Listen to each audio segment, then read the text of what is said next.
There's a huge problem with our gospel reading tonight. Huge. Granted, it's by far and away my favorite parable. It is for most of us. We've probably heard it hundreds of times. Some of us probably know it backwards and forwards. That's the problem with it.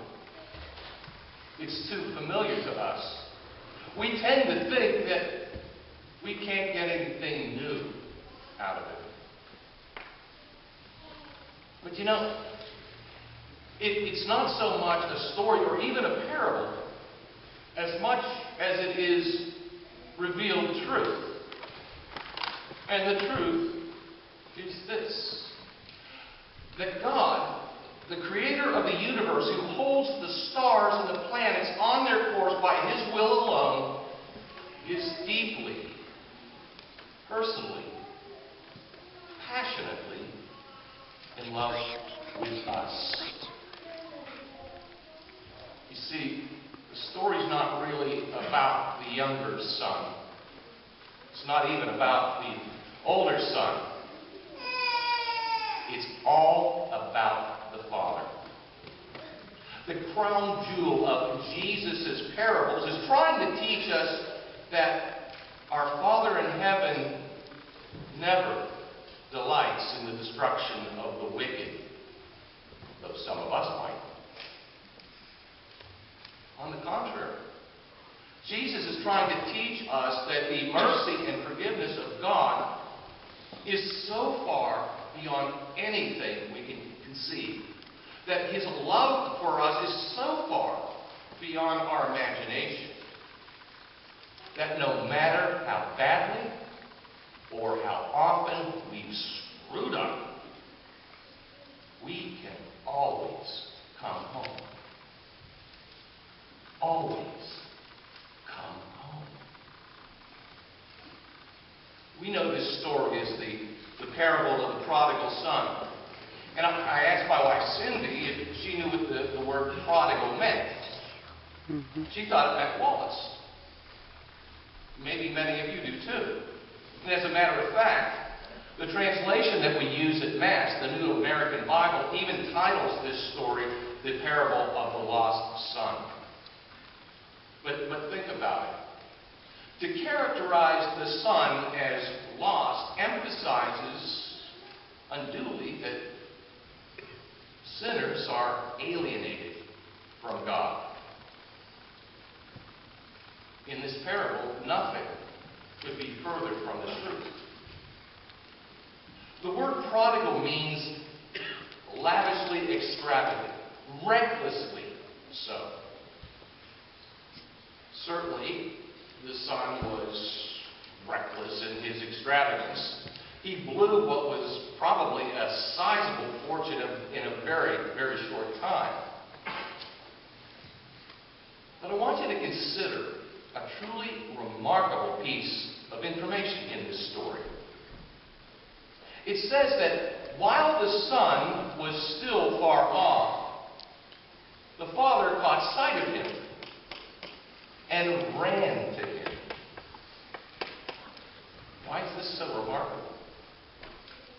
Well, because in Middle Eastern culture, men don't run. Kids run. Servants run.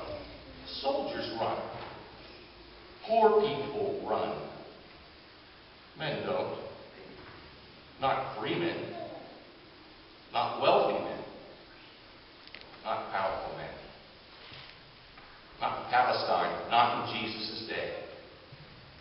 To do so was scandalous.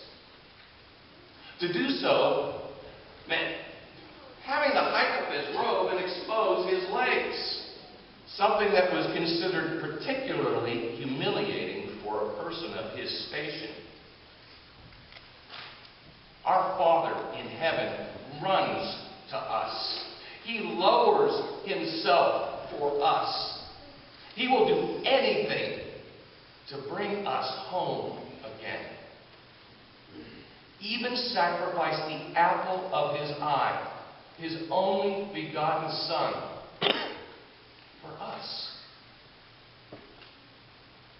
Why? Because that's what love does. It goes to extremes. It's prodigal that way. And that's our dad. And maybe some of us have sinned gravely. But take a look at the younger son. Father, give me the share of your estate that should come to me, he said. Do you have any idea what he was actually saying to his father? He was saying to him, I wish you were dead. I don't need you. I don't want you. All I want is your money. The Middle Eastern mindset dictates that the father should have exploded in rage. Yet he did what his son requested. And after the kid had gone away and blown every dime, he hires himself out to feed swine. Pigs. This is a wealthy Jewish young man feeding an animal he can't even eat, let alone touch. And it implies that what he's done is abandon all the religious scruples that he was raised with. You can't screw up any worse than that. Yet look at the reception he got from his father. That's your father. My father. Many of us are in the position of the younger son, in dire need of coming to our senses, of turning around and coming back.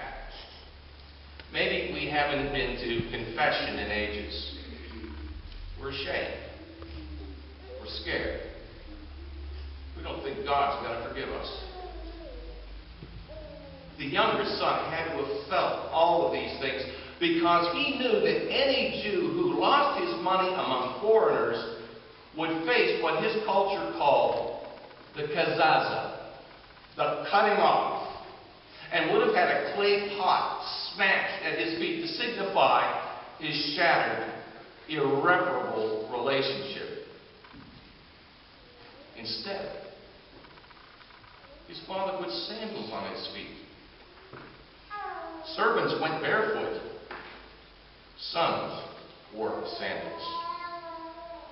He was outfitted with a robe, which was given to honored personages. He was given a signet ring, which gave him the authority to conduct business in his father's name. He was completely forgiven. That's what our Father does. Forgiveness is not a warm, fuzzy feeling. Look at any crucifix. As Jesus was up there, broken and bleeding, he yelled out to his Father, Father, forgive them. They know not what they do. You think he felt like it? Forgiveness is an act of will, and it's our Father's will for us. We can always come home. Now, some of us may be in the position of the older son. We stand in judgment of everyone else. We think that they should have to suffer for what they've done, to pay for or earn their forgiveness, or get everything they deserve by God. As the older son, he had the responsibility to mediate between the younger son and the father at the beginning of our story, but he didn't do it. He also had the responsibility as the older son to serve the guests at the banquet, but he wouldn't even go in and greet them. The father, once again prodigal in his love, leaves the banquet, humiliating himself in front of all of his guests in order to plead with his hard-headed and hard-hearted son. And if we listen closely in our lives, sometimes we'll be able to hear God whispering softly, "Excuse me, would you let me be God, please?" No one earns anything in our Father's kingdom. It's all a gift. It's because our Dad is the most generous of givers. I got one final observation about the story that maybe you missed. There's no ending to the story. We don't know how it turned out. I think Jesus did this on purpose.